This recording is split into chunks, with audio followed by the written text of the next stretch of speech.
अस्सलाम वालेकुम नाज़रीन, मैं हूं इरफान हाशमी और आपको प्रोग्राम दो टोक में लंदन से खुशामदीद कहता हूं। और हमारे साथ मौजूद हैं इब्राहिम राय साहब। राय साहब, अस्सलाम वालेकुम। वालेकुम अस्सलाम। अच्छा, राय साहब, हमारे पास आज पाकिस्तान की अदालती तारीख ने एक तारीख रकम की और इस तारीख में आज हालात हमें थोड़े से बदले हुए नज़र आए और इमरान खान की ज़मानत किसके कहने पर हुई, इसकी तफसील भी शामिल करेंगे आज के इस नशिस्त के अंदर। और सुप्रीम कोर्ट ऑफ पाकिस्तान ने इमरान खान को साइफ़र केस के अंदर किस हद तक रिलीफ दिया और अब ट्रायल कोर्ट के लिए क्या मुश्किलात हैं, प्रोसिक्यूशन किस तरह इन मुश्किलात और इन रुकावटों को दूर करेगी, और फिर इन कैमरा जो इस वक्त समात हो रही है इसकी क्या हकीकत और फ्यूचर क्या होगा। और फिर एक जज ने इमरान खान को मासूम क्यों कहा, ये बहुत ही अहम नुक्ता है, इस पर भी तफसील से बात करेंगे राय साहब। और कुछ जाली सर्वेस, गैर मुल्की कंपनीज़ के इन्वॉल्व होने के हवाले से भी खबर हमारे पास है। और एक दरख्वास्त सुप्रीम कोर्ट ऑफ पाकिस्तान में गई और उसमें level playing field, election commissioner को बुलाकर एक अहम शख्सियत से मुलाकात के हवाले से भी कहा गया। ये अहम शख्सियत कौन है, इसका भी हाल अहवाल जो है वो आज की इस नशिस्त में शामिल करेंगे। राय साहब, मैं वन बाय वन ये जो अदालती कार्रवाई थी ये बहुत ही इम्पोर्टेंट है और इसमें जो रिमार्क्स और इन रिमार्क्स का आने वाले दिनों के अंदर क्या एक असर पड़ेगा खान साहब के केस के ऊपर, इस पर पहले हम बात कर लेते हैं। अच्छा राय साहब, एक तो शाह महमूद कुरैशी साहब की जो ज़मानत है इसे मंजूर किया गया और इमरान खान की ज़मानत को भी मंजूर कर लिया गया है साइफ़र केस में। अब हमें और हमारे सुनने वालों को याद रखना चाहिए कि जब सवालात पाकिस्तान की सबसे बड़ी अदालत से उठा दिए जाएं तो फिर ट्रायल कोर्ट के अंदर इसका एक असर जो है वो ज़रूर पड़ेगा। और अदालत ने अपने रिमार्क्स के ज़रिए, और देखना पड़ेगा हमें कि फैसले में क्या कहा गया, लेकिन ये तय कर दिया कि इमरान खान मासूम है, शाह महमूद कुरैशी मासूम है, और फिर एक साजिश जज साहब की नज़र में शाह महमूद कुरैशी ने खान साहब के हवाले से की है, वो भी मैं आगे चलकर बताता हूँ। लेकिन राज साहब, जो दरख्वास्त मंजूर की गई 3 रुकनी बेंच है व्यूअर्स, जिसमें जस्टिस तारिक मसूद जो हैं सुप्रीम कोर्ट ऑफ पाकिस्तान के कायम मकाम चीफ जस्टिस हैं, अतर मनिल्ला, और फिर साथ साथ उनके जो जस्टिस मंसूर अली शाह साहब हैं इस बेंच का हिस्सा हैं। पाकिस्तान के अंदर एक सवाल हो रहा है ऐसा कि लेवल प्लेइंग फील्ड, इसका भी जिक्र इस समात के अंदर हुआ है। वकील सलमान सफदर साहब जी पेश हुए खान साहब के इस केस के अंदर और उन्होंने ये कहा कि साइफ़र के खुफिया कोड्स कभी वज़ीर-ए-आज़म, साबिक़ वज़ीर-ए-आज़म के पास थे ही नहीं, जिस पर जस्टिस अतर मनिल्ला ने कहा कि वज़ारत ख़ारजा साइफ़र का हुकूमत को बताती है ताकि ख़ारजा पॉलिसी में मदद मिल सके। जबकि जस्टिस मंसूर ने कहा कि ऑफिशियल सीक्रेट एक्ट का मकसद ही यही है कि हसास मालूमात बाहर किसी को ना जा सके। सफारती मालूमात भी हसास होती हैं लेकिन उनकी नोयत मुख्तलिफ है। राय साहब, ये तो उसूल वाज़ेह हो गया कि आपने, पाकिस्तान की आवाम ने एक शख्सियत को चुन लिया अपना वज़ीर-ए-आज़म, चूँकि इनडायरेक्ट प्रोसेस तो यही है ना, जमातों को चुना जाता है, फिर आगे जमातें पार्लियामेंट में जाकर किसी भी एक शख्सियत को कायदे-ए-ईमान जो चुनती है। तो इसका मतलब ये हुआ कि वो आपके स्याह और सफ़ेद का ज़िम्मेदार है। हमने इससे पहले भी इसी प्लेटफॉर्म पे ये बात कही थी कि अगर पाकिस्तान की फ़ज़ाई हदूद के अंदर अभी नंदन आया, राय साहब, चाय पिलाकर हमने उसे भेज दिया, तो इसका मतलब ये है कि हमारी सफारती पॉलिसी का ये तकाजा था कि हम जंग नहीं चाहते। एक दुश्मन आपके मुल्क में दाखिल हुआ और उस दुश्मन को आपने चाय पिलाकर वापस भेज दिया, तो ये सफारती तकाजा था। कहा जा सकता था इस तरह तो फिर इस केस के अंदर भी कि आपने अभी नंदन को वापस भेज दिया, आप पर ऑफिशियल एक्ट लगेगा, आप पर साइफ़र एक्ट की तरह जो है केस चलेगा, आपने गद्दारी की। राय साहब, अगर ये केस बनाया जाता तो शायद ये ज़्यादा मजबूत केस होता, क्योंकि इस चाय पीने के चर्चे और चाय के हवाले से पड़ोसी मुल्क के अंदर बहुत ज़्यादा गुफ्तगू भी हुई। अब ये चीज़ तो तय हो गई कि इससे फ़ायदा हासिल नहीं किया गया, जिसको आपने अमीन बना दिया पाकिस्तान की या उस मुल्क की सालमियत का, तो ये उसका हक बनता था कि वो अपनी कौम को जाकर बताए कि इस मुल्क के साथ क्या साजिश हो रही है। यही बैरिस्टर जो इनके खान साहब के सलमान सफदर, इन्होंने ये बात नुक्ता उठाया। फिर ये बात चीज़ ये भी बड़ी इंपॉर्टेंट है कि अमेरिका में पाकिस्तानी सफ़ीर असद मजीद ने साइफ़र हसास तरीन दस्तावेज़ के तौर पर भेजा था, जिस पर जस्टिस मंसूर अली शाह ने कहा कि इस बात पर तो आप मुत्तफ़िक हैं कि हसास मालूमात शेयर नहीं हो सकती। पीटीआई के वकील ने कहा कि देखना यही है कि हसास मालूमात शेयर हुई भी हैं या नहीं। वज़ीर-ए-आज़म के खिलाफ सज़ाए मौत या उम्र कैद की दफ़ात आयद ही नहीं होती। कायम मकाम जो चीफ जस्टिस हैं वो ये कहते हैं कि पाकिस्तान ने कहा कि साइफ़र किसी से शेयर नहीं किया गया, लेकिन ऑन एयर तो किया ही गया। अच्छा वो कोशिश ये कर रहे हैं कि भाईजान तुसी ऑन एयर कीता है तो गलती है नहीं तो तस्लीम कर लो। असल दस्तावेज तो वजारत खारजा में है, वो बाहर गया तो ये दफ्तर खारजा का जुर्म है।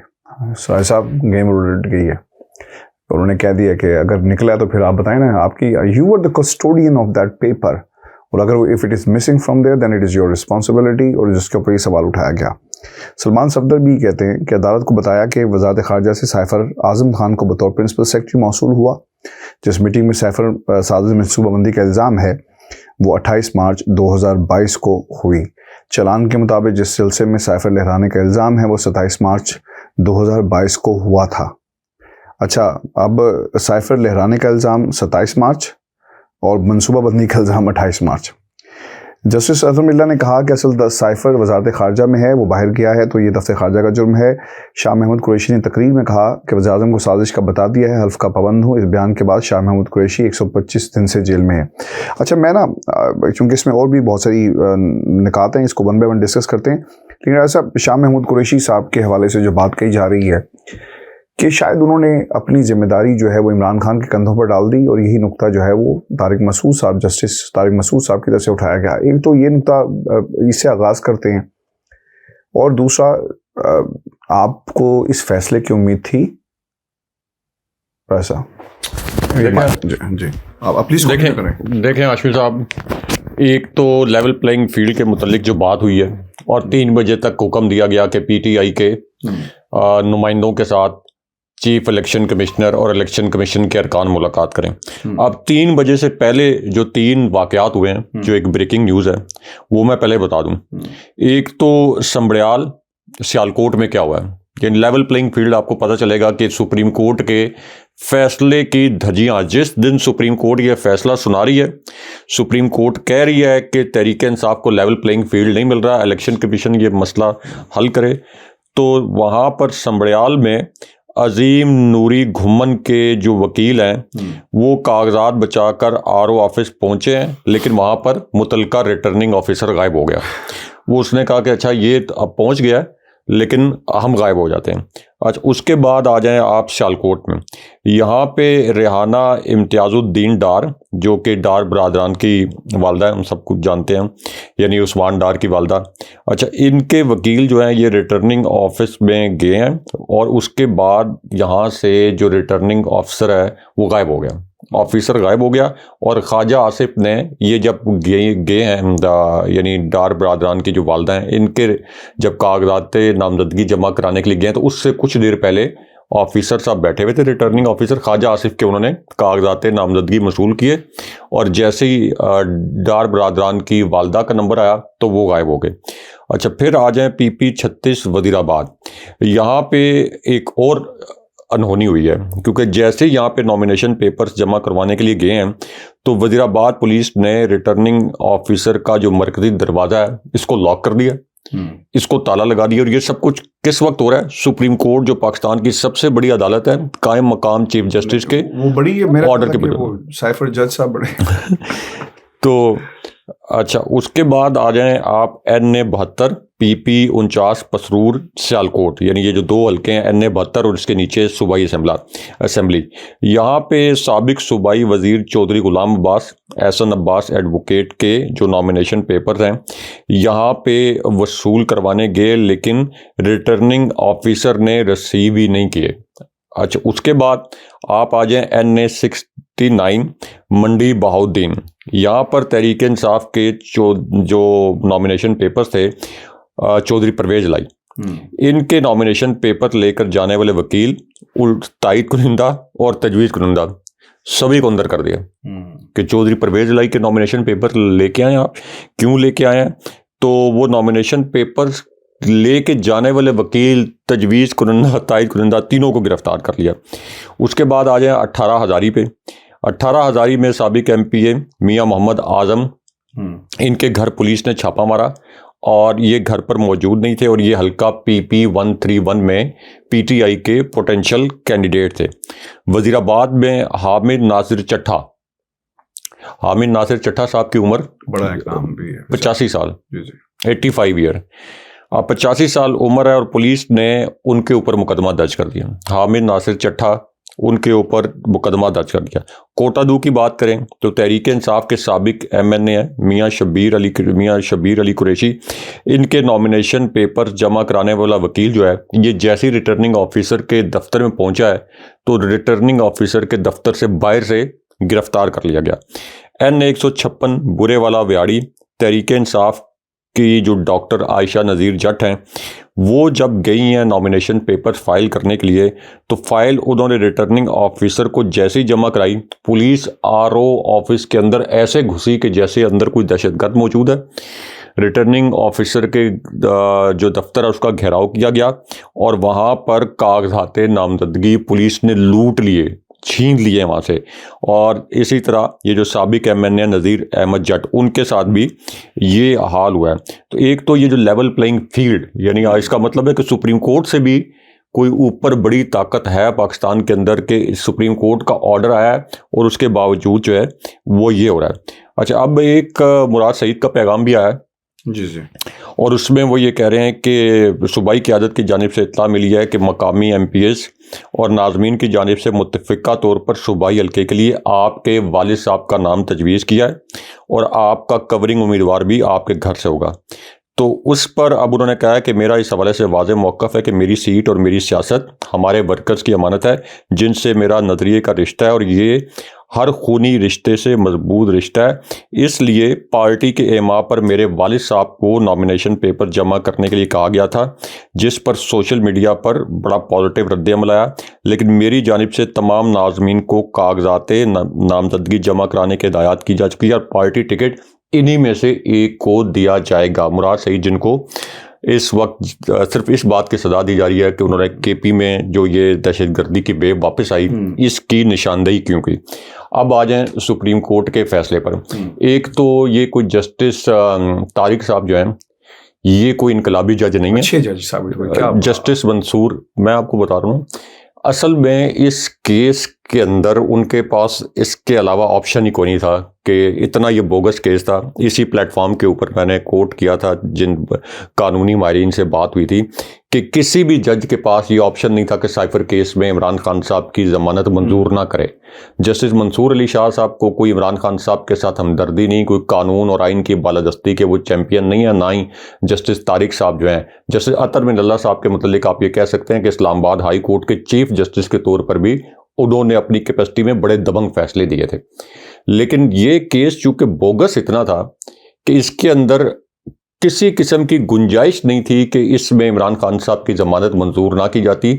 आप ये कह लें कि जिस तरह इस्लामाबाद हाई कोर्ट के चीफ जस्टिस आमिर फारूक को चारों नाचार तोशाखाना केस की सजा मुअत्तल करना पड़ी थी, तो यहाँ पे भी यही केस था। लेकिन अब इसके अंदर ट्विस्ट क्या है? ट्विस्ट ये है कि इमरान खान साहब की साइफर केस में ज़मानत मंजूरी के बाद इमरान खान साहब की तोशाखाना केस में पहले ज़मानत हो चुकी है, तो इमरान खान साहब को रिहा किया जाना चाहिए था। जेल के दरवाजे खुलने चाहिए थे और इमरान खान साहब को रिहा किया जाए। दो रेफरेंस में, लेकिन चूंकि दो नाम नहाद बोगस केसेस के अंदर इमरान खान साहब की गिरफ्तारी डाली हुई है और ये इसी तरह है। अब अगले रेफरेंस में इमरान खान साहब को जब ज़मानत मिलेगी, मीनवाइल एक और केस जो है फ्रॉड और नाकाम और शर्मनाक रियासत के अंदर एक और केस में इमरान खान साहब की गिरफ्तारी डाल दी जाएगी। जो पाकिस्तान की सबसे मकबूल पार्टी का मकबूल तरीन लीडर है, इलेक्शन बिल्कुल सर पर आ गए हैं और शर्मनाक तरीके से ये कठपुतली हुकूमत और इस तारतन जो मैं कहता हूँ अंकल सरगम जो प्राइम मिनिस्टर हाउस बैठे हुए हैं, वो शर्मनाक तरीके से पाकिस्तान की सबसे बड़ी पार्टी को, शरीफ ख़ानदान को दोबारा पाकिस्तान के ऊपर मुसल्लत करने के लिए उनको दीवार के साथ लगा रहे हैं। ये जो वाक़यात मैंने अभी कोट किए हैं, नॉमिनेशन पेपर्स को छीनने के वाक़यात, ये रिफ्लेक्ट करता है कि तहरीक इंसाफ की क़यादत को जेल में बंद करने के बावजूद कितना खौफ है कि तहरीक इंसाफ के सिर्फ नॉमिनेशन पेपर्स भी जमा हो गए तो ये अगले इलेक्शन में क्लीन स्वीप कर जाएंगे। तो सुप्रीम कोर्ट के फैसले के ऊपर अब चूंकि ज़मानत हो गई है, इमरान खान साहब रिलीज़ नहीं भी होंगे, लेकिन इसकी एक बहुत बड़ी अलामती अहमियत ये है कि तोशाखाना केस के ऊपर भी नैरेटिव मुंह के बल गिर गया, जमानत देनी पड़ी, सबने कहा कमज़ोर फैसला था। और यहाँ साइफर केस के ऊपर भी इसका मतलब है कि वो जो शेर अफजल मरवत कहते हैं प्रोग्राम तो बढ़ गया। तो साइफर केस जो है वो इसके ऊपर जो बयानिया बनाया गया था वो बयानिया तो ज़मीन बोस हो गया। अब बेशक आप इमरान खान साहब को गिरफ्तार रखें, लेकिन इससे ये साबित हो गया कि बदनीयती के तहत आपने इमरान खान साहब को गिरफ्तार किया था। अगर आप इजाज़त दें जी, एक तो वो उस पर कमेंट कर लें, वो जो तारिक मसूद साहब ने शाह महमूद कुरैशी के हवाले से बात की, और फिर राय साहब इसमें ना एक और भी मासूम कहा गया है इमरान खान को, तो अब तो केस ख़त्म नहीं हो गया? देखिए, मासूम तो कानूनी जो टर्म होती है नॉट गिल्टी, हाँ नॉट गिल्टी, ये जो है इसका मतलब ये होता है कि कोई शवाहिद नहीं है जिस केस के अंदर आपने किसी को गिरफ्तार किया हुआ है या किसी के ऊपर मुकदमा किया हुआ है। शाह महमूद कुरैशी के मुतालिक जो रैंडम रिमार्क्स आए हैं कि शाह महमूद कुरैशी ने खुद को बचा लिया, इमरान खान साहब को फंसा लिया, ऐसी बात नहीं है कि इमरान खान साहब को शाह महमूद कुरैशी ने कुछ साजिश की और कि जी मैं कोई हल्के अल्फाज बोलूँ और इमरान खान साहब से सख्त अल्फाज बुलवा दूँ साइफर के ऊपर। शाह महमूद कुरैशी ने बतौर वज़ीर ख़ारजा ये हकीकत वो सामने लेके आए थे जब ये साइफर जब आया था तो ये मुझे यानी की वजह से खामोश होने, हाँ उनको भी नहीं मिला था और इमरान खान साहब को भी नहीं मिला था। पर पहले तो तहकीक ये होनी चाहिए कि साइफर जो आया जिसको नाकाबिले कबूल मदाखलत करार दिया गया, ये इलेक्टेड प्राइम मिनिस्टर को क्यों नहीं मिला, ये फॉरेन मिनिस्टर को क्यों नहीं मिला, ये कहाँ से जाके बरामद किया गया, ये भी सवाल उठना चाहिए। अच्छा, एक बात बड़ी इंपॉर्टेंट है अतर मिल्ला साहब की तरफ से। अच्छा, हम बाज़ दफ़ा ना बात करते हैं कि जज साहिबान, क्योंकि जज साहिबान की शख्सियत जो है ना उनके फैसलों से जुड़ी हुई है, ऐसा वैसे ही है। वो कैसा जज था, उसके रिमार्क्स कैसे थे, उसके फैसलों में क्या वो रिमार्क्स झलक रहे थे जो उसने खुली अदालत में तो कह दिए, लेकिन फैसला जब आया तो पूरी बात ही तब्दील हो जाती है। अदल मिल्ला साहब के और इन तीनों जज साहिबान के फैसले को ऐसा देखना बहुत ही ज़रूरी है कि उसमें क्या लिखा गया, कानूनी नकात और किस किस्म की प्रोसिक्यूशन को काउंटर और दलाइल, और उस पर अदालत क्या समझती है कि वो प्रूव कर सके अपना केस या नहीं कर सके, इस पर हमें शायद इंतज़ार करना पड़ेगा। लेकिन व्यूअर्स, अतर मिल्ला साहब ने ये कहा ना कि साबिक वज़ीर-ए-आज़म पर जुर्म साबित नहीं हुआ, वो मासूम हैं, ये अतर मिल्ला साहब कह रहे हैं। Sir, thank you very much for the people of Pakistan, the people who support Imran Khan, the people who are the 70% of this country and who are standing with the rule of law and looking towards the constitution and towards the judges of the Supreme Court of Pakistan. मैंने ये इसलिए शुक्रिया अदा किया राय साहब क्योंकि अतर मिल्ला साहब ने ये केस ख़त्म कर दिया। ठीक है, केस वैसे ही ख़त्म था, लेकिन इस पे फुल स्टॉप लगा दिया, उन ताकतों और उन लोगों के को एक तनबीह कर दी और उनका केस ख़त्म कर दिया। क्योंकि राय साहब, रिमार्क्स गौर करें, साइफर का मतलब ही कोडेड दस्तावेज है, ठीक है जी। डी कोड होने के बाद वो साइफर नहीं रहता, यानी इसका नाम भी हमें चेंज करना पड़ेगा, डी कोडेड कुछ हमें डॉक्यूमेंट नाम रखना पड़ेगा। इंतखाबात 8 फरवरी को हैं, गौर कीजिएगा आप भी, इंतखाबात 8 फरवरी को हैं। जो जेल में है वो एक बड़ी जमात की नुमाइंदगी करता है। क्या हुकूमत 1970 और 77 वाले हालात चाहती है? हर दौर में सियासी रहनुमाओं के साथ यही हुआ। साबिक वज़ीर-ए-आज़म के जेल से बाहर आने से क्या नुकसान होगा? इस वक्त बानी पार्टी पीटीआई अवाम नहीं बल्कि अवाम के हकूक का मामला है। मैं चीख कर आपको कहता रहा, आज मैं सैल्यूट पेश करूंगा अतर मिल्ला साहब को कि उन्होंने ये अल्फाज कहे कि ये सिर्फ इमरान खान का मामला नहीं है। हम जब जमहूरियत की राय से बात करते हैं तो जमहूरियत में वो section of the society of the country वो आता है जो उस शख्सियत को फॉलो करता है। अगर एक रिपोर्ट आई है जी कि 63% लोग पीटीआई का बल्ला छीन लिया गया या तहरीक इंसाफ अगर उसमें ना हुई तो वोट नहीं डालेंगे, तो फिर भाई हमने ऐसी जमहूरियत को रास्ता चाटना है, हमने क्या करना है? तो मेरा ख्याल है कि अतर मिल्ला साहब जो हैं उन्हें क्रेडिट जो है वो जाना चाहिए। राय साहब देखें, अतर मिल्ला साहब के जो फैसले हैं ये निस्बतन पाकिस्तान के अंदर आप कह लें कि पाकिस्तान के अदालती निज़ाम में बेहतर फैसले होते हैं। अब इसके अंदर ये देखना है कि सुप्रीम कोर्ट क्या अपने इस फैसले पर अमल दरामद करवा पाती है या नहीं पाती, क्योंकि सुप्रीम कोर्ट के जजेस के ऊपर भी कुछ ऐसे जजेस बैठे हैं जो नज़र नहीं आते आपको। ठीक है, इस्लामाबाद हाई कोर्ट के सुलेमानी टोपी पहनी हुई है। इस्लामाबाद हाई कोर्ट के 2 जजेस ने जब साइफर का जेल ट्रायल गैर कानूनी करार दिया तो जज अबू रसनात की अपनी तो ये जुर्रत नहीं हो सकती कि इस्लामाबाद हाई कोर्ट की सुबॉर्डिनेट कोर्ट के जज के तौर पर वो इस्लामाबाद हाई कोर्ट के ऑर्डर को रोन दे। क्या उनकी अपनी कोई जुर्रत हो सकती है? क्या कोई आईजी इस्लामाबाद की जुर्रत हो सकती है कि अदालती अहकामात के बावजूद वो ये कहें कि हम जुडिशल कॉम्प्लेक्स इमरान खान साहब को लाने के लिए सिक्योरिटी फराहम नहीं कर सकते? तो ये सारी आगे कठपुतलियां हैं, ये सारी आगे कठपुतलियां हैं, मोरे हैं। तो असल में अब ये देखना है कि एक तो साइफर केस के हवाले से ख़ास तौर पर लेवल प्लेइंग फील्ड कि तहरीक इंसाफ के वर्कर्स कन्वेंशंस पर आज से नहीं, पिछले 1.5 महीने से उनको कैंपेन नहीं करने दी जा रही। जाहिर है कि जस्टिस तारिक साहब भी देखते होंगे। उन्होंने कहा है कि बज़ाहिर मुल्क में कोई लेवल प्लेइंग फील्ड नहीं है और यहाँ पर इंतखाबी शेड्यूल आपने जारी कर दिया और आज भी MPO के तहत गिरफ्तारियाँ हो रही हैं, अगवा भी हो रहे हैं। और ये बिल्कुल इलेक्शन के पास जाकर ये इसकी हियरिंग को फिक्स करना, ये रिमार्क्स देना, ये उस दिन आने चाहिए थे, ये फैसले उस दिन रिमार्क्स आने चाहिए थे जब KP में PTI के वर्कर्स कन्वेंशन शुरू हुए तो उनको अगवा करना शुरू कर दिया गया। या फिर असूलन तो ये उस वक्त आना चाहिए था जब चौधरी परवेज इलाही को 12 मरतबा अगवा किया गया हाई कोर्ट्स के ऑर्डर्स के बावजूद कि उनको रिहा किया जाए। या जिस तरह से शेख रशीद, सदाकत अब्बासी और उस्मान डार के जबरी इंटरव्यूज़ करवाए गए और बार बार अभी भी आप देख लें कि PTI की खातून खदीजा शाह उनको कोयटा मुंतकिल कर दिया गया, सनम जावेद को मरियम नवाज़ के अहकामात पर गिरफ्तार किया गया और मरियम नवाज़ ही चीफ जस्टिस बनकर अब तक उनको गिरफ्तार रखे हुए हैं। और खौफ इतना है सनम जावेद से कि उनके नॉमिनेशन पेपर्स जो हैं वो साइन नहीं होने दिए जा रहे। तो अब ये इम्तिहान है, हो सकता है कि जस्टिस फाइज ईसा साहब की रूह तड़प रही हो वहाँ पे तुर्किया में कि ये मेरे पीछे क्या हो गया। लेकिन आप देखें कि एक डिसीजन जो कि ताख़ीर से आया इमरान खान साहब के साइफर केस में, और justice delayed is justice denied, लेकिन उसके बावजूद आप देखें कि ये जस्टिस तारिक जिनके सारे रिमार्क्स, जिनके सारे फैसले इमरान खान साहब के खिलाफ आते थे, पब्लिक ने कितना ओवरवेलमिंग इसके ऊपर रिस्पांस दिया है। और सुप्रीम कोर्ट के ऊपर लोगों का थोड़ा सा एतमाद नहीं, मुझे लगता है प्रेशर की वजह से फैसला आया है। नहीं, प्रेशर तो देखें, प्रेशर तो ये था ना कि इस नाइंसाफ़ी को कब तक जारी रखा जा सकता है। एक जबर की रात है, उसको कब तक आप जारी रख सकते हैं। पूरी दुनिया के अंदर पाकिस्तान की सुप्रीम कोर्ट का मजाक उड़ रहा था। चीफ जस्टिस जस्टिस फाइज ईसा साहब के सोशल मीडिया पर मीम्स बन रहे थे कि ये कहते हैं मैं अपनी आईनी जिम्मेदारियों से आगाह हूँ और अपनी आंखों से ये नहीं देख रहे कि पाकिस्तान के अंदर किस किस्म की आइन शिकनी हो रही है। और अभी भी जस्टिस फाइज ईसा साहब तो कन्नी कतरा के चले गए तुर्किया छुट्टियां मनाने के लिए। इधर पाकिस्तान के अंदर बदतरीन आइन शिकनी हो रही है।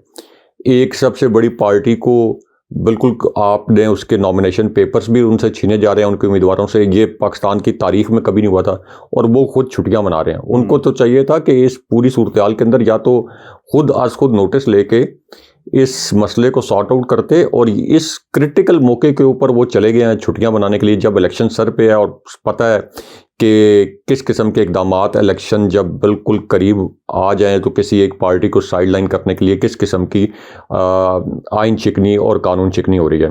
लेकिन बहरहाल अब ये एक सुप्रीम कोर्ट के फैसला इसलिए बहुत बड़ी उम्मीद की किरण है कि इससे PTI के वो सपोर्टर्स जिनको ये लग रहा था कि रियासत का कोई भी इदारा किसी भी लम्हे में जाके देर से ही सही इंसाफ नहीं देगा, तो इससे खौफ के बुत जो हैं वो मज़ीद टूटेंगे।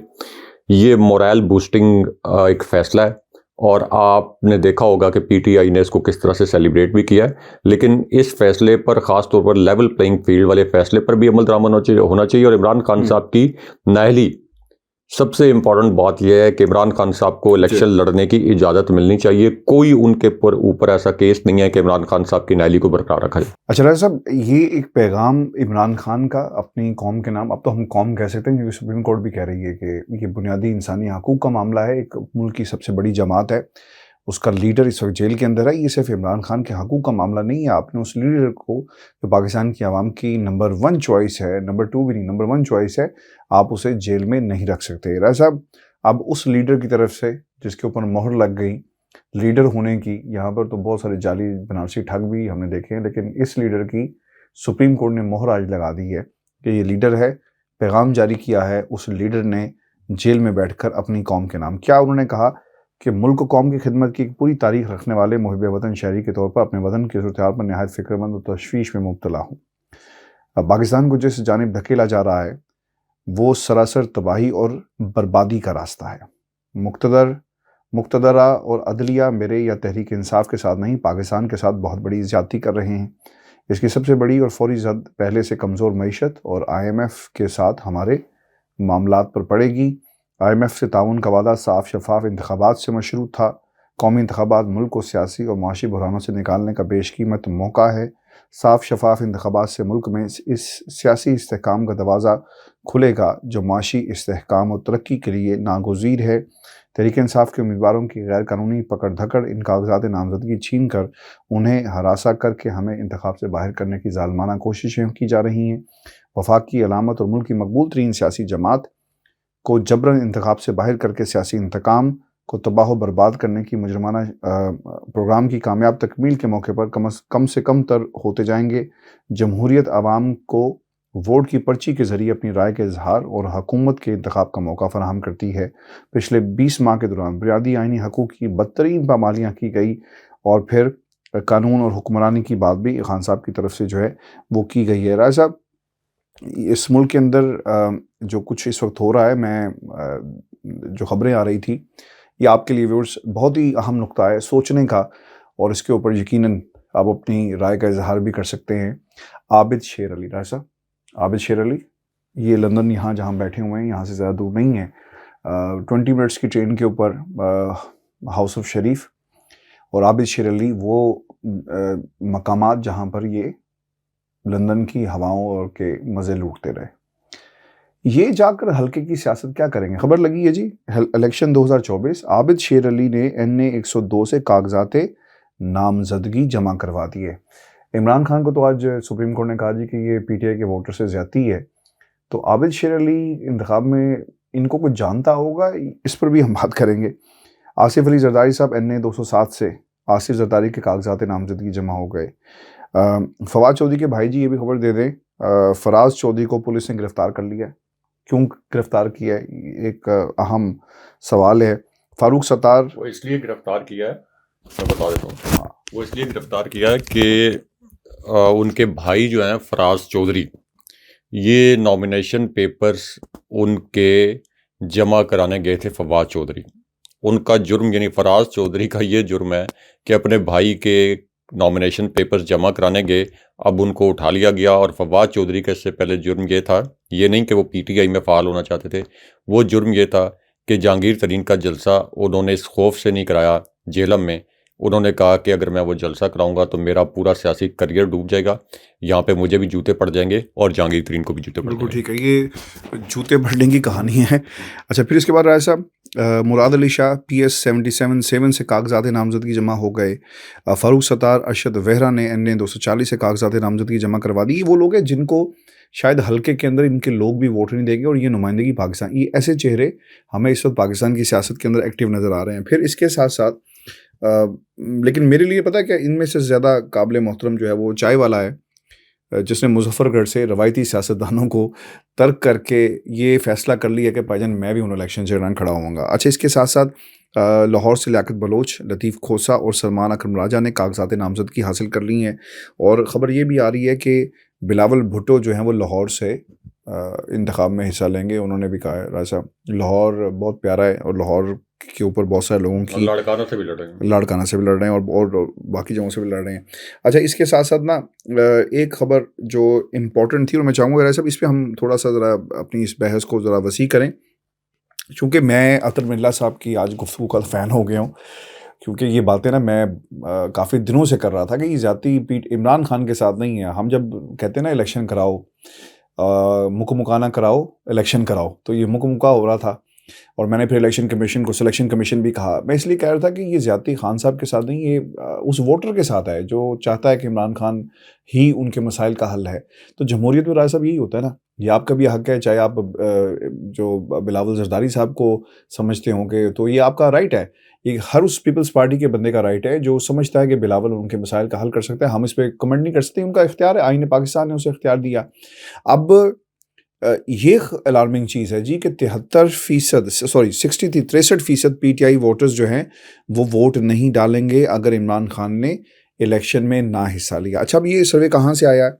गैलब ने जी एक सर्वे करवाया और उनके मुताबिक 63% वोटर्स अपने हक के राय दही इस्तेमाल नहीं करेंगे।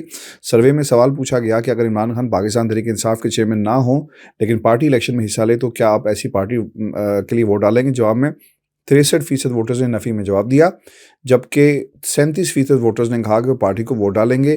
तोशाखाना केस में सज़ा मिलने के बाद इमरान खान उसके चेयरमैन नहीं रहे और फिर सजाएं उनको सुनाई गई। ये अच्छा, मुझे ना ऐसा लगता है ऐसे अच्छा, ये सर्वे के मुतालिक मैं आपको बताऊं, एक सवाल में इसमें मुझे ऐसा लगता है राय साहब कि ऐसे सर्वेज जो हैं ये कन्फ्यूजन क्रिएट करने के लिए नहीं किए जाते, क्योंकि मुझे तो ऐसा लगता है कि पाकिस्तान तहरीक इंसाफ का जो वोटर है, और मैं उन तमाम लोगों के लिए हमारा काम आगाही भी यहाँ से आप लोगों तक मुहैया करना है, आगाही पहुँचाना है।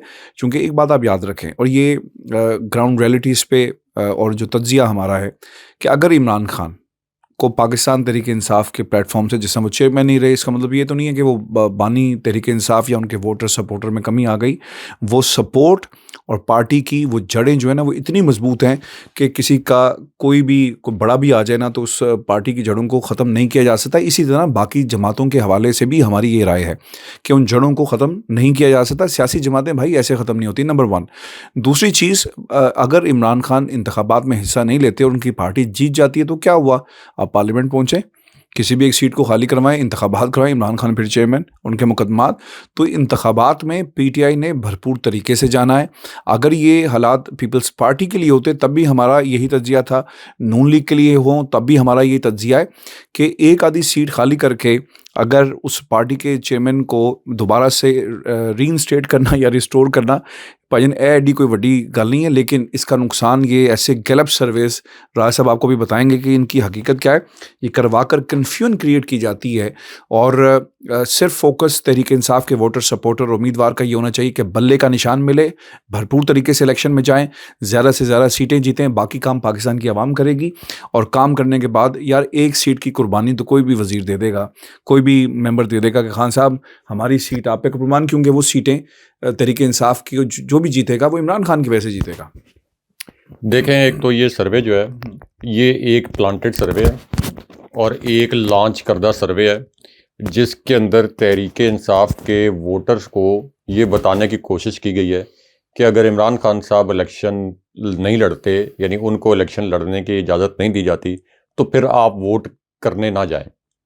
ये कहा गया कि 63% वोटर ये कह रहे हैं कि इमरान खान साहब को अगर इलेक्शन लड़ने की इजाज़त नहीं दी गई तो फिर वो वोट डालने नहीं जाएंगे। ये बात कतन दुरुस्त नहीं है, ये बात कतन गलत है, क्योंकि इमरान खान साहब ने बड़े वाज़ेह डायरेक्टिव्स दे दिए हैं कि अगर मुझे इलेक्शन ना भी लड़ने दिया गया, अगर तहरीक इंसाफ की पूरी क़यादत को इलेक्शन ना भी लड़ने दिया गया, तो उस सूरत में भी हम इलेक्शन के अंदर जाएंगे, मैदान खाली नहीं छोड़ेंगे, इलेक्शन का बायकॉट किसी भी सूरत हम नहीं करेंगे और वोट इमरान खान साहब के हमायत याफ्ता जो उम्मीदवार हैं उनको मिलेगा। पीटीआई का इंतखाबी निशान बल्ला भी अगर छीन लिया गया तो तब भी इमरान खान साहब अगर आज़ाद उम्मीदवार के मुतल्लिक भी बताएंगे कि इसको वोट दें तो लोग निकलेंगे और जो टर्न आउट होगा वो आप देखेंगे कि पाकिस्तान की तारीख के तमाम रिकॉर्ड, जैसे इमरान खान साहब ने पाकिस्तान की सियासी तारीख के तमाम रिकॉर्ड तोड़े हैं, तो ये टर्न आउट का रिकॉर्ड भी टूट जाएगा।